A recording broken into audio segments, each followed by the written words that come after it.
Thanks for staying tuned. I'm Colin Abrams with the HGP Sportscast. In cricket, Guyana Jaguars once again impressed with their bowling on Thursday when they dismantled the batting order of Windward Islands Volcanoes on the first day at the Darren Sammy National Cricket Stadium. Stanford Howard has more. Jaguars, who won the toss and sent the Volcanoes into bat. The Jaguars bowlers wasted no time in attacking in the morning session and sent three top-order batsmen back into the pavilion for 38 runs.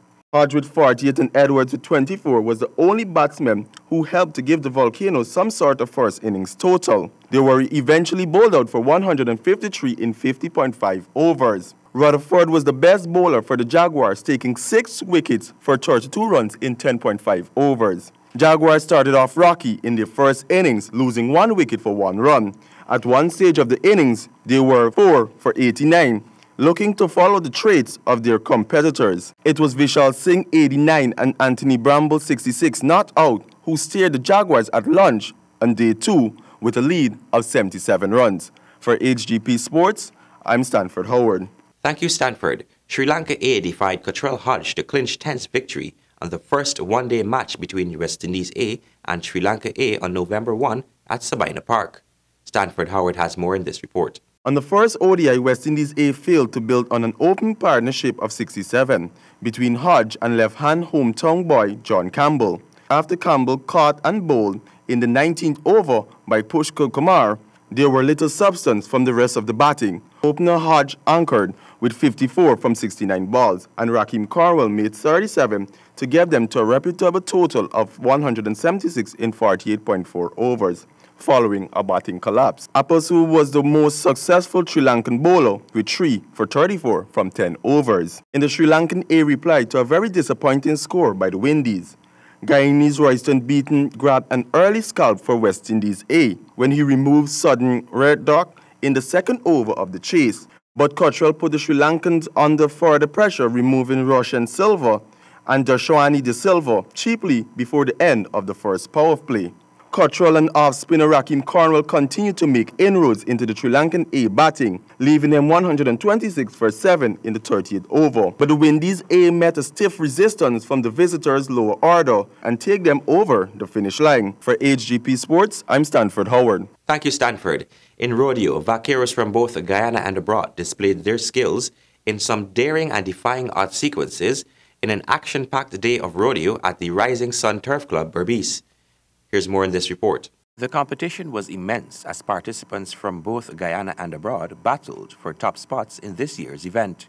Riders were tossed off their horses in their quest for glory. Among the events contested were the bareback bronco, bull riding, and saddle bronco, which are similar. The vaqueros had to wear a pair of spurs and stay on the animal for 10 seconds, with one hand holding the animal and the other hand must be free, away from the animal at shoulder level at all times. The vaqueros would then throw their hats in the air as a sign of triumph. Wild cow milking, where participants had to rope, restrain, and milk the animal within a period of 2 minutes. In the calf roping, the vaquero on horseback was required to rope a calf around the neck and dismount the horse. Secure 3 feet of the calf by tying it. Stand and raise his hand in the air to indicate that they are done. The persons with the fastest time won. Prizes for the day included cash and trophies and were presented to the outstanding performers immediately after the completion of the final events. And now for hockey. The Guyana Hockey Board has selected 16 females and 17 males to participate in the upcoming qualifiers for the Central America and Caribbean Games 2018, being held in Kingston, Jamaica. The qualifiers are being held at the Mona Complex in Kingston from November 5 to 12. And will feature both male and female competitions simultaneously. As a result of their absence from international indoor competition recently, Guyana finds both its teams vying for the final 2 places in the CAC Games, with those spots going to the top 2 finishers of those qualifiers. The team travels to Jamaica on Saturday on Fly Jamaica, who is also a part sponsor. And in football news, Mohammed's Enterprise 4th Annual Futsal is set to kick off in Linden from November 26 to December 26. With 25 teams set to participate. Stanford Howard has more in this report. Mr. Mohammed was elated about being a part of the tournament. It's an honor. Sports can, as the president mentioned, can build cohesion. And this is what, we have seen around the world.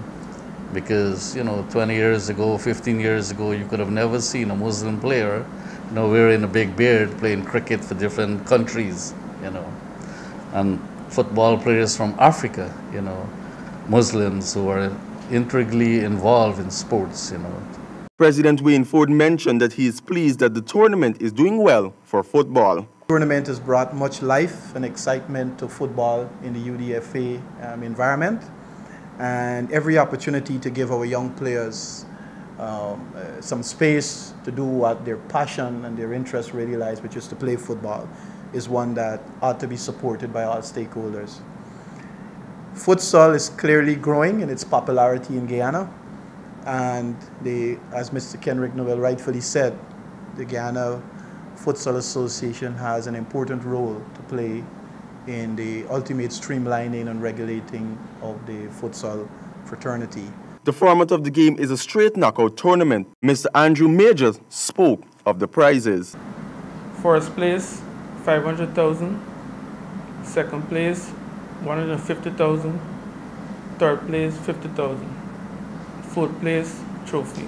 Cell Smart and Anson McCall are sponsors of the tournament. For HGP Sports, I'm Stanford Howard. And that has brought us to the end of this edition of the HGP Sportscast. Before we go, remember to work hard and dream big. Goodbye.